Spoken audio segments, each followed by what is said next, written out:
everyone, this is Catherine and welcome back to my YouTube channel. Medyo matagal po ang inyong lingkod na hindi po nakapag-upload, pero sa araw na ito ay napakasaya po ang aking ibabahagi po sa inyo. I will call this video my 6th Spaniversary. Wow! Dahil 6 years na po ang inyong lingkod, pero ang pinaka-importante sa lahat po ay akin pong ibabahagi sa inyo what I achieved after 6 years of living in Spain. So, wow, yung milestones natin ba?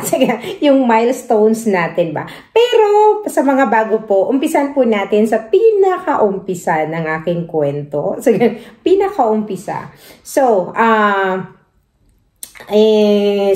dumating po ako sa Espanya ng 2018. 1 month after my arrival, I obtained my NIE, yung NIE ang tawag niyan. So, binibigay lang po yan kapag ikaw ay legally living here in Spain dahil, kumbaga yun yung aking Spanish residency, which is valid for 5 years. Dahil kasal po ako ng isang Spanish national, kaya nabigyan po ako ng NIE. Pagdating ko na nag-register kami, tapos nag-antay lang ako ng 1 month, tapos nakuha ko na yung NIE. So, kapag may NIE ka na po, pwede ka nang mag-work dito sa Spain. I mean, you can apply, you can open an account using your NIE. Ano pa ba? Kung gusto mo open ang bank account or makapag-apply ng trabaho legally with contract kung wala ka pong NIE.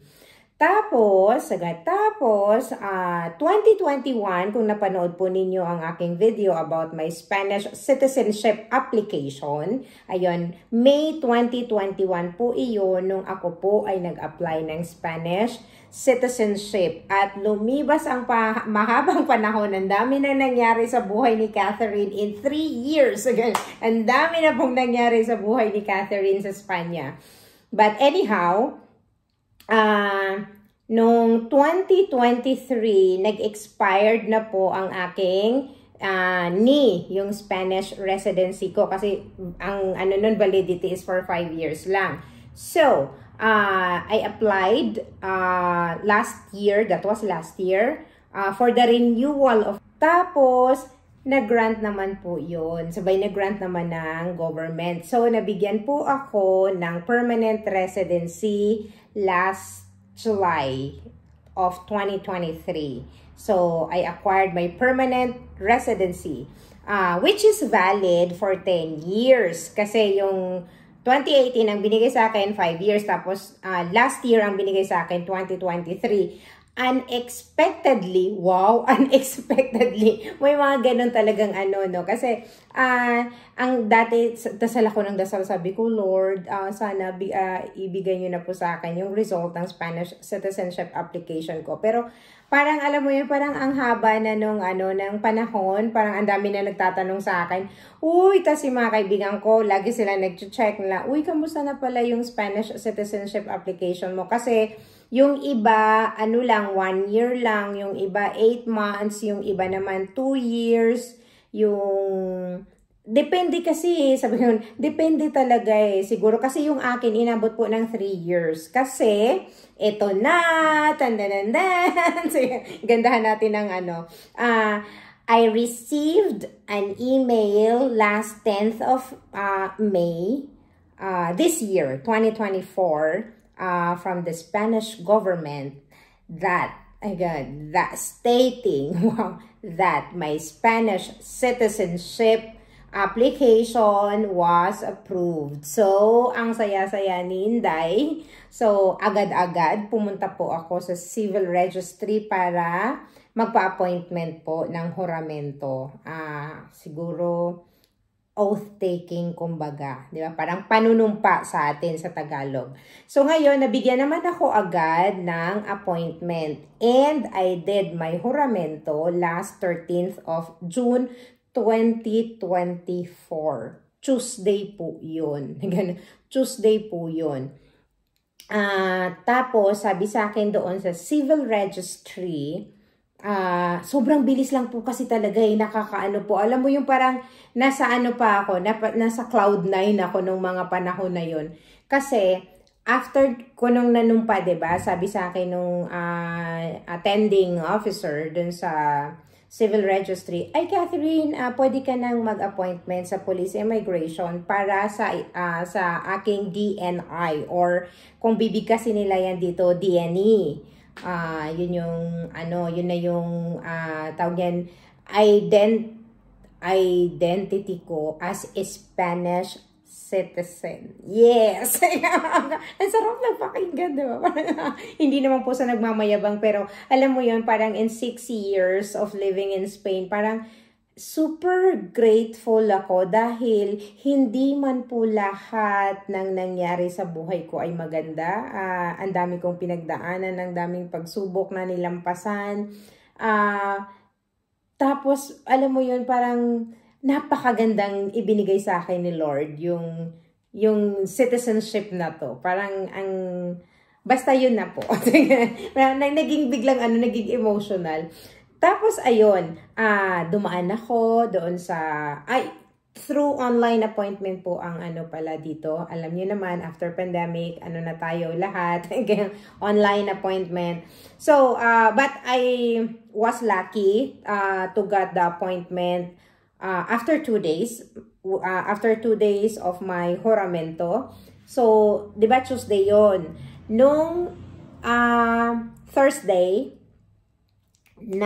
nasa police immigration na po si Catherine, at ang buong pag-aakala ko po talaga ay aantayin ko yung card ko ng 1 month, kasi ganun yung inantay ko din sa kahit nung nag-renew ako ng permanent residency ko na 1 month din ako naghintay noon. Tapos akala ko ganun, nagulat ako kasi pagkaupo ko doon, sabi, fingerprints, tapos babasahin mo lang sa monitor kung tama lahat yung information na kalagay doon, yung personal information mo. Tapos nagulat ako, nandun na agad, I paid for 12 euros sa DNE or DNI.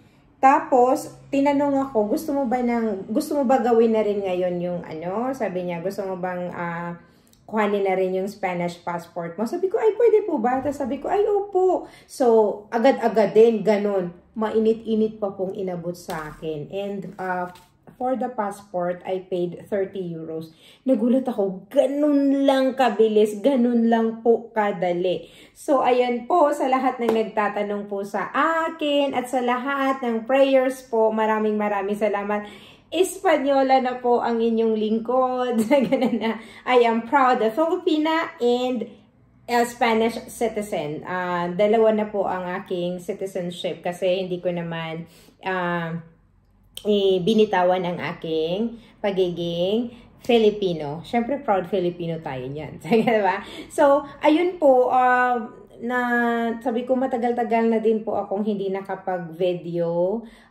Sana po ang video ko na ito ay magiging inspirasyon po sa ilan sa mga kababayan po natin na nakatira na po dito sa Spain. Kasi may mga kababayan ako na tawag nito, na katagpuan. Nag-loading ang utak ni Kat. Na alam mo yun, hindi sila nag-a-apply. So, mabilis lamang po once you have the kung ikaw ay legal na nakatira na po dito sa Espanya, pwede ka pong mag-apply ng Spanish citizenship. May video po ako, pwede nyo po yung panoorin. At ako, hindi po ako kumuha ng lawyer. Pero mas maganda kung yung iba kumukuha ng lawyer kasi wala na sila talagang iisipin. Alam mo yun, parang less stress talaga. Stress-free kumbaga.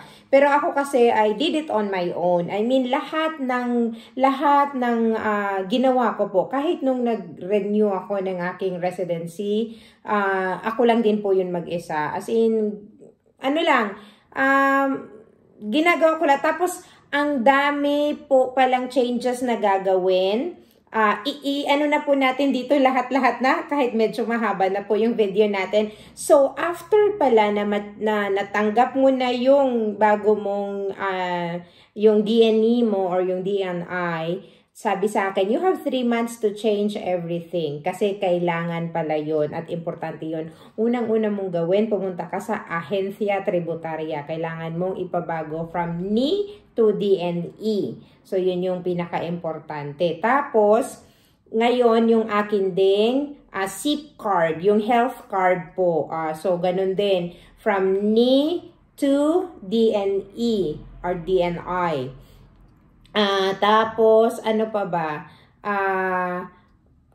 Pumunta din po ako sa, ayan, yung SIP na yun, pumunta ako sa Tesoreria. Ayun yung mga offices na pinuntahan ko po para magbago ng aking mabago ng aking information. Tapos, syempre, yung bank mo, i-inform mo na nagbago ka na ng ano. Tapos, yung sa trabaho mo po, kasi, syempre, yung contract mo, ang ano kasi, ang DNI or yung NI, yun yung parang tax identification number. So, kaya napaka-importante yung pagpalit mo ng mga impormasyon. Kasi, syempre, automatic yun na mag-ano yung system kapag lumipas na yung 3 months. So far naman ako, in less than a month, nagawa ko po lahat ng changes na iyon. At sobrang saya ko po talaga. Kaya, ang saya-saya ko pong ibinahagi sa inyo. Kung meron po kayong mga katanungan at kung meron pong maitutulong ang inyong lingkod, ang inyong lingkod, sa totoo lamang po, natutuwa po ako sa tuwing may mga nagpa-private message sa akin na, ay, napanood ko po ang inyong video at ganito at ganyan. Tapos pag may mga ilan-ilan tayong kababayan na naging kaibigan ko po through my YouTube channel at na natulungan din po natin sila dahil sa information na akin pong naranasan. Lahat po ng aking ibinabahagi ay base lamang po sa akin pong karanasan. Kaya po, yun lamang po. Masayang-masaya po ako. Maraming salamat po sa panonood at 4,000 na din po tayo. 4,000 na din po tayo sa ating YouTube channel. At muli, happy 6th anniversary para sa akin po dahil 6 na taon na pala ang lumipas dito sa Espanya. Napakabilis lang po ng pangyayari. Kung meron po kayong tanong o kung meron po kayong gustong video na ipagawa sa akin, nagbabalik na po ang inyong lingkod. Please comment down below and God bless everyone and see you next time. Bye!